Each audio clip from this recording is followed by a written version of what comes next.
चलिए आज बेहद ही important topic major domains of earth की स्टडी करते हैं। ये टॉपिक क्लास 6 लेवल का होगा जो कि एनसीईआरटी चैप्टर 5 में दिया हुआ है ज्योग्राफी में। ओके, तो लिथोस्फेयर एक टर्म है। पहले हम कुछ टर्म्स हैं उसके बारे में जान लेंगे। लिथोस्फेयर किसे बोलते हैं? सॉलिड पोर्शन, अर्थ का जो सॉलिड पोर्शन है जिस पर हम रहते हैं उसको लिथोस्फेयर बोलते हैं, यानी अर्थ का बाहरी पोर्शन। यहाँ फिगर में दिखाया हुआ है।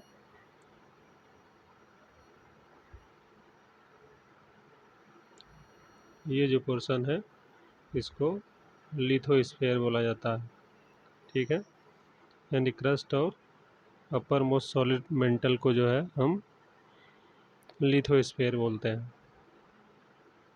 ओके, यानी कि जो सॉलिड पोर्शन है, अपर पोर्शन, जिसमें सारी एग्रीकल्चरल एक्टिविटीज़ होती हैं, उस पोर्शन को हम लिथोस्फेयर बोलते हैं।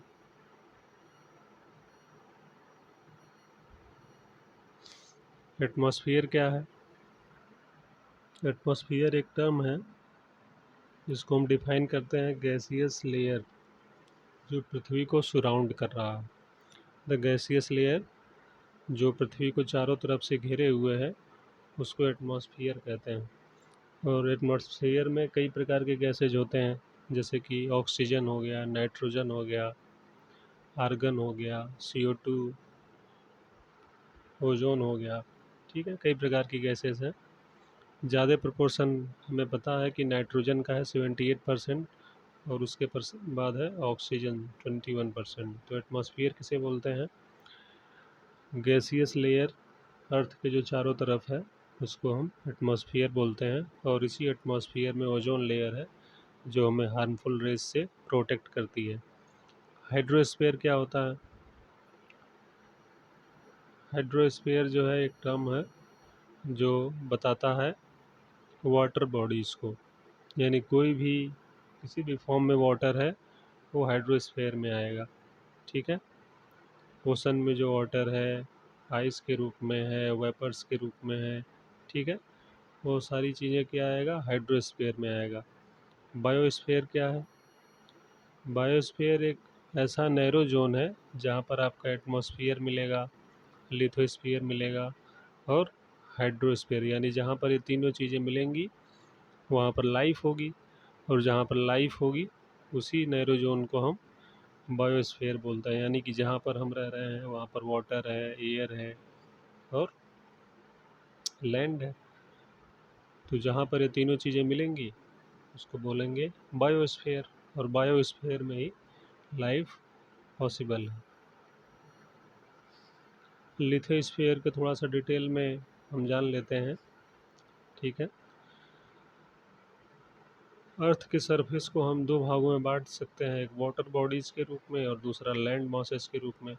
ठीक है, जो भी हमारा अर्थ है, अर्थ का जो सरफेस है, ठीक है, उसके दो मेजर डिवीजन्स हो सकते हैं, एक लैंड और दूसरा वाटर। ठीक है, तो जो भी लैंड मासेज हैं उन लैंड मासेस को क्या बोलते हैं? हम कंटिनेंट्स बोलते हैं। लार्ज लैंड मासेस को हम कंटिनेंट्स बोलते हैं और ह्यूज वाटर बॉडीज़ को हम ओशन बोलते हैं। ठीक है, अब अर्थ पे एक चीज़ नोट करने वाली बात है कि सबसे जो हाईएस्ट पॉइंट है, ठीक है, माउंटेन है, माउंटेन पीक है, उसको हम एवरेस्ट के नाम से बोलते हैं। इसकी हाइट है 8,848 मीटर्स सी लेवल से। ठीक है, और सबसे जो डीपेस्ट जो पॉइंट है मैरियाना ट्रेंच पैसिफिक ओशन में है, उसकी डेप्थ है 11,022 मीटर। यानी कि हम देख रहे हैं कि जो अर्थ के एबव जो हाईएस्ट पॉइंट है वो मात्र 8,848 मीटर है, लेकिन जो डीपेस्ट पॉइंट है जो ओशन के नीचे जो सबसे डेप्थ वाला पॉइंट है वो है मैरियाना ट्रेंच, उससे भी ज़्यादा 11,022। कंटिनेंट्स क्या है? लार्ज लैंड मासेस को कंटिनेंट्स बोलते हैं। 7 कंटिनेंट्स हैं, ठीक है, 7 मेजर कंटिनेंट्स हैं, ठीक है, और ये वाटर बॉडीज से सेपरेट हो जाते हैं, ठीक है। एशिया क्या है? एशिया सबसे लार्जेस्ट कंटिनेंट है, ठीक है। ये 1/3 अर्थ का जो लैंड एरिया है उसको कवर करता है, ठीक है। ईस्टर्न हेमीस्फेयर में आता है। तो ये सारी चीज़ें याद रखेंगे। एशिया क्या है? सबसे लार्जेस्ट कंटिनेंट है, महाद्वीप है, पृथ्वी के 1/3 पोर्शन को कवर करता है, ठीक है, और ईस्टर्न हेमीस्फेयर में आता है। जैसे कि हम जानते हैं पृथ्वी को 4 पार्ट्स में डिवाइड किया जाता है, एक northern hemisphere, southern hemisphere, eastern और वेस्टर्न हेमीस्फेयर। तो ईस्टर्न हेमीस्फेयर में आता है। और ट्रॉपिक ऑफ कैंसर जो है इससे पास होती है, ठीक है। एशिया यूरोप से सेपरेट है, यूरोप महाद्वीप से जो सेपरेट है एशिया यूराल माउंटेन से पश्चिम साइड में। तो ये काफ़ी इम्पोर्टेंट हो जाता है, ठीक है। Asia separated from Europe by the Ural mountains on the waste.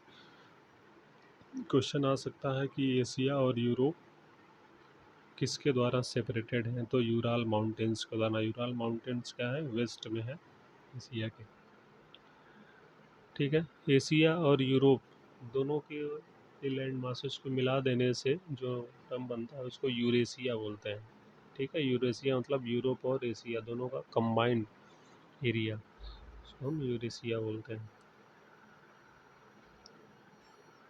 तो यूरोप यूरोप तो काफ़ी छोटा है एशिया से, ठीक है।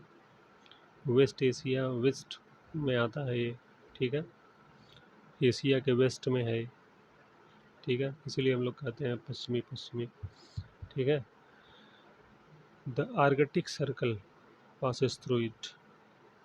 यूरोप से जो है आर्कटिक सर्कल पास होती है, इसको ध्यान देंगे, ठीक है। और यह 3 तरफ से वाटर बॉडीज से घिरा हुआ है। यूरोप तीनों तरफ से वाटर बॉडीज से घिरा हुआ है। अफ्रीका क्या है? सेकेंड लार्जेस्ट कंटिनेंट है, एशिया के बाद से अफ्रीका आता है, ठीक है। इक्वेटर यानी कि 0 डिग्री लैटिट्यूड, ठीक है, इसके बीच से पास होता है, ध्यान देंगे। 0 डिग्री लैटिट्यूड किस कंटिनेंट के बीच से पास होता है? तो अफ्रीका से, ठीक है। इसका लार्ज पोर्शन जो है नॉर्दर्न हेमिस्फेयर में आता है, ठीक है। और यह एक ऐसा महाद्वीप है, यही एक ऐसा कंटिनेंट है जिसमें ट्रॉपिक ऑफ कैंसर, इक्वेटर और ट्रॉपिक ऑफ कैप्रिकॉर्न ये तीनों पास होते हैं।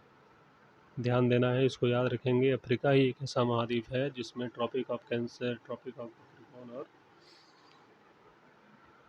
0 डिग्री लैटिट्यूड ये तीनों, ठीक है, यानी कि इक्वेटर, ये तीनों उससे होकर के गुजरती हैं।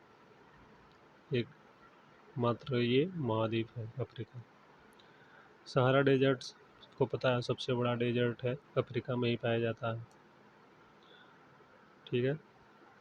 ये अपने चारों तरफ जो है घिरा हुआ है ओशन से, समुद्र से, ठीक है।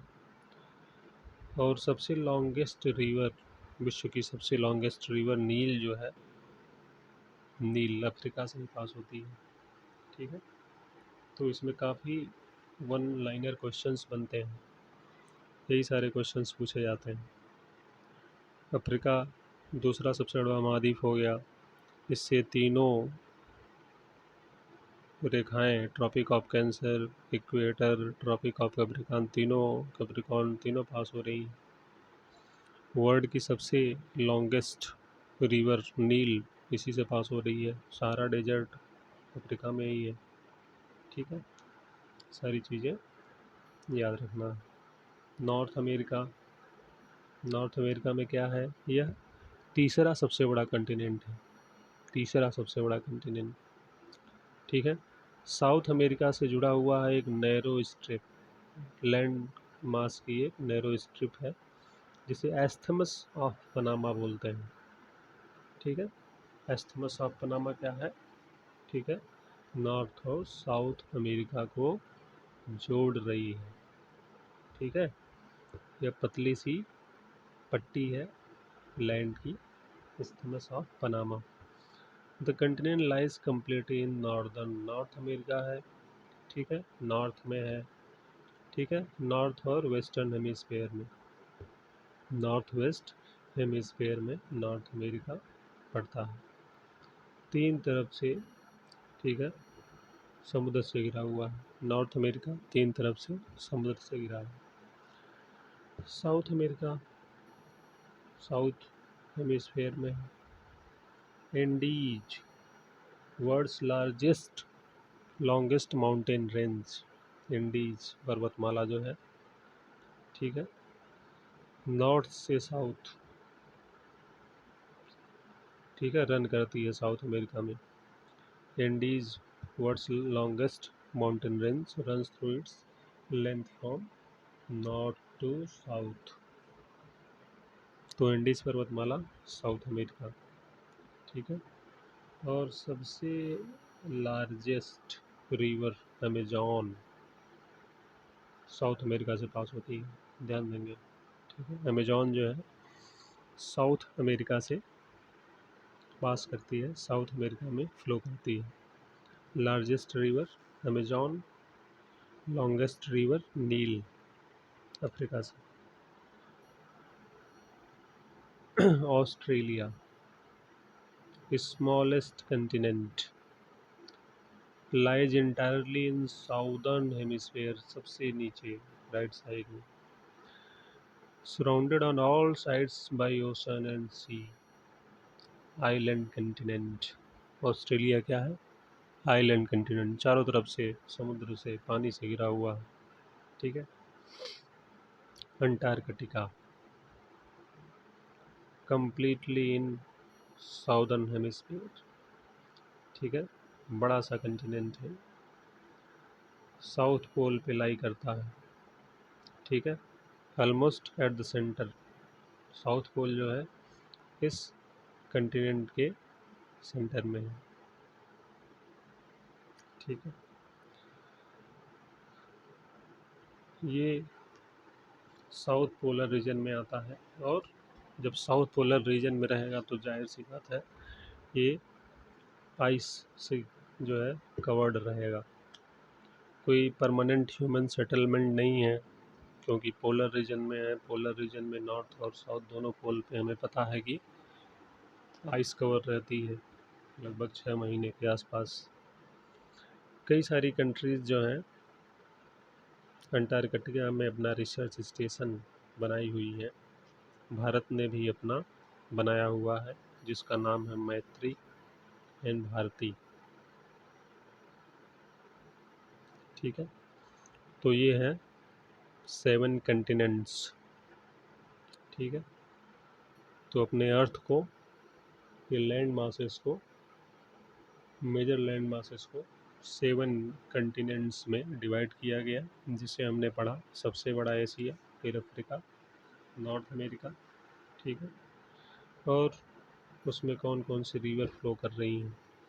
तो मेजर डोमेन्स ऑफ अर्थ में हमें क्या पढ़ना है? एटमॉस्फेयर पढ़ना है। लिथोस्फेयर, लिथोस्फेयर हमने पढ़ लिया। लिथोस्फेयर में क्या क्या आ गया? लिथोस्फेयर अर्थ सॉलिड पोर्शन जिस पे हम रहते हैं, ठीक है। तो लिथोस्फेयर में हमने पढ़ा कंटिनेंट्स, 7 कंटिनेंट्स। हाइड्रोस्फेयर में पढ़ना है एटमॉस्फेयर, लिथोस्फेयर, हाइड्रोस्फेयर। हाइड्रोस्फेयर क्या है? Water, all forms of water hydrosphere में आता है, ठीक है। अर्थ को हम क्या कहते हैं? Blue planet. अर्थ को क्या कहते हैं? Blue planet. 71% अर्थ का जो है वाटर से कवर्ड है, और 29% ही केवल लैंड है। 71% वाटर, ठीक है। Hydrosphere consist of water in all it's forms. Hydrosphere में क्या क्या आता है? वाटर सारे फॉर्म्स में, वेपर हो गए, ओशन में, रिवर में, कहीं भी पानी है वो हाइड्रोस्फेयर में आ गया, ठीक है। ओशन में हमेशा वाटर रन करता रहता है, ठीक है। अंडरग्राउंड वाटर, वाटर वेपर, सारी चीज़ें हाइड्रोस्फीयर में आती हैं। अर्थ का जो है 97% अर्थ वाटर का ओशन में पाया जाता है। बताइए, 97% पृथ्वी पे जो पानी है वो ओशन में है, और ओशन का पानी काफ़ी सॉल्टी होता है, पीने योग्य नहीं है। लार्ज पोर्शन जो है वो वाटर का आइस शीट के रूप में है, ग्लेशियर के रूप में है, अंडरग्राउंड वाटर के रूप में है, और काफ़ी कम अमाउंट में जो है हमें पीने के लिए उपलब्ध है। तो इस प्रकार हम देख सकते हैं कि वाटर, ड्रिंकिंग वाटर की कितनी शॉर्टेज है। 97% ओशन में है, सॉल्टी है। 3% बचा, उसमें से कई सारा जो है उधर पोलर रीजन्स में आइस शीट के रूप में है, ग्राउंड वाटर है, ठीक है, लेक्स में है। तो काफ़ी कम मात्रा में ड्रिंकिंग वाटर है। ओशन के बारे में जान लेते हैं। ओशन वाटर हमेशा मूव करता रहता है, और 3 मोमेंट्स होते हैं ओशन वाटर के। There are 3 moments, that is tides, सुना होगा, वेव्स और ओशन करेंट्स। ये 3 मोमेंट्स हैं ओशन वाटर के, ठीक है। 5 जो मेजर ओशंस हैं, पैसिफिक हो गया, अटलांटिक ओशन हो गया, इंडियन ओशन हो गया, साउदर्न ओशन हो गया, आर्कटिक ओशन हो गया, ठीक है। तो सबसे बड़ा हो गया पैसिफिक, फिर अटलांटिक, उसके बाद इंडियन ओशन, फिर साउदर्न ओशन, उसके बाद सबसे छोटा आर्कटिक ओशन। पैसिफिक क्या है? सबसे लार्जेस्ट है, 1/3, ठीक है, अर्थ सरफेस को पे फैला हुआ है, सर्कुलर शेप में है।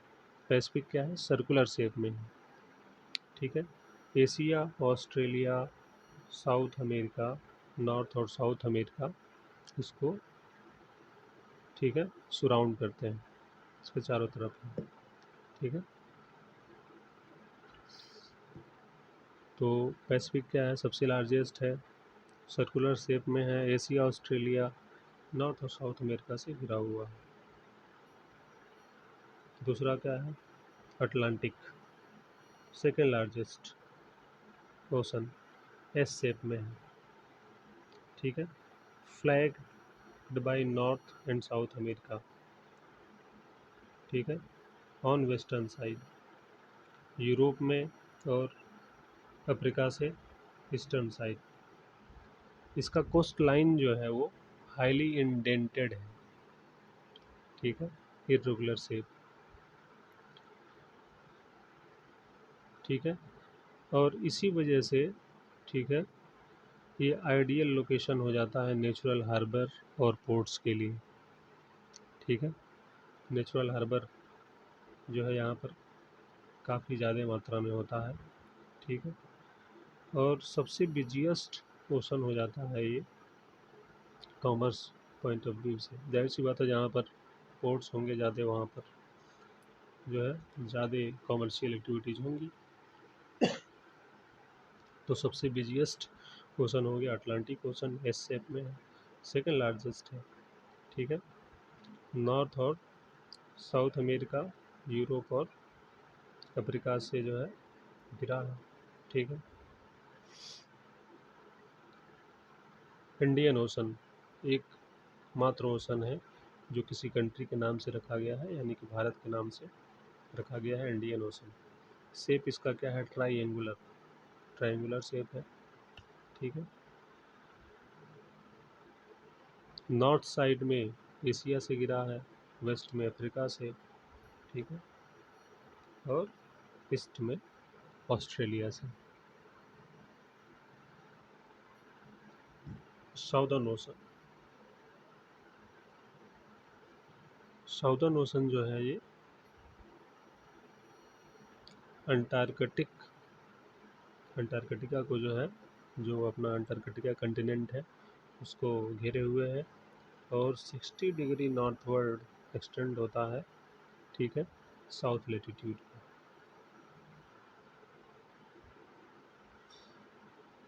आर्कटिक ओशन आर्कटिक सर्कल में है,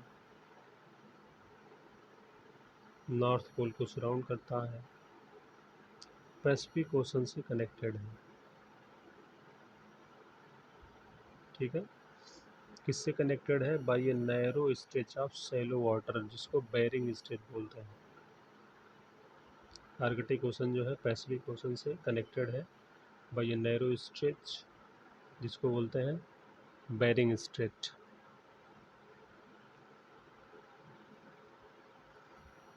bounded by northern coast of North America and Eurasia. North America के नॉर्दर्न कोस्ट और यूरेशिया से बाउंडेड है, घिरा हुआ है। एटमॉस्फेयर, अर्थ को चारों तरफ से गैसियस लेयर्स ने कवर्ड कर रखा है। इन गैसियस लेयर्स को ही हम क्या बोलते हैं? एटमॉस्फेयर। एटमॉस्फेयर जो है 1600 किलोमीटर हाइट तक एक्सटेंड करता है। एटमॉस्फेयर को, इन गैसियस लेयर्स को हम 5 मेजर लेयर्स में डिवाइड करते हैं। किसके आधार पर? कंपोजिशन के आधार पर, गैसियस और टेम्परेचर, कितना टेम्परेचर है उस लेयर में उसके अनुसार, और कुछ और प्रॉपर्टीज़ हैं उसके आधार पर। हम एटमॉस्फेयर को 5 भागों में डिवाइड करते हैं उसके कंपोजिशन, टेम्परेचर और कुछ अन्य प्रॉपर्टीज़ के आधार पर। ठीक है, ये 5 लेयर्स, ठीक है, पृथ्वी से के सरफेस से स्टार्ट होते हुए पहला लेयर हो गया ट्रोपोस्फेयर, और दूसरा लेयर हो गया स्ट्रेटोस्फेयर। ठीक है, ट्रोपोस्फेयर और स्ट्रेटोस्फेयर जहाँ पर ओवरलैप करते हैं उसको बोलते हैं ट्रोपोपॉज। ठीक है, थर्ड लेयर हो गया मेसोस्फेयर, फोर्थ हो गया थर्मोस्फेयर, फिफ्थ हो गया एक्सोस्फेयर। तो याद रखेंगे, पृथ्वी के लेयर्स को कंपोजिशन, टेम्परेचर के आधार पे 5 भागों में बांटा जाता है। सी लेवल से पहला, पृथ्वी के सरफेस से पहला लेयर हो गया स्ट्रेटोस्फेयर, फिर हो गया मेसोस्फेयर, फिर थर्मोस्फेयर, फिर एक्सोस्फेयर। ठीक। एटमॉस्फेयर में 78% गैस जो है नाइट्रोजन है, 21% ऑक्सीजन है, और बाकी गैसेज 1% है। नाइट्रोजन काफ़ी इम्पोर्टेंट गैस है फॉर प्लांट ग्रोथ। ऑक्सीजन के बिना हम सांस नहीं ले सकते, ब्रीदिंग में इम्पॉर्टेंट है। कार्बन डाइऑक्साइड थोड़े अमाउंट में पृथ्वी की सतह को गर्म करता है। ठीक है, CO2 की प्रॉपर्टी ये होती है कि ये लाइट को रिफ्लेक्ट करके पृथ्वी को गर्म करता है, लाइट को एब्जॉर्ब करेगा, लाइट रेज में जो हीट होगी उसको एब्जॉर्ब करेगा। ठीक है, जिससे कि पृथ्वी गर्म होगी। ठीक है, बट अगर CO2 ज़्यादा मात्रा में रहेगा तो ज़्यादा हीट को एब्जॉर्ब करेगा, और ज़्यादा हीट एब्जॉर्ब करेगा तो पृथ्वी ज़्यादा गर्म हो जाएगी, जिसको हम ग्लोबल वार्मिंग बोलते हैं। तो अगर CO2 स्मॉल अमाउंट में है तो फ़ायदेमंद है, ज़्यादा मात्रा में है तो नुकसानदायक है। CO2 से ही प्लांट भोजन बनाते हैं, तो CO2 इम्पॉर्टेंट है, बट ज़्यादा मात्रा में ग्लोबल वार्मिंग क्रिएट करता है।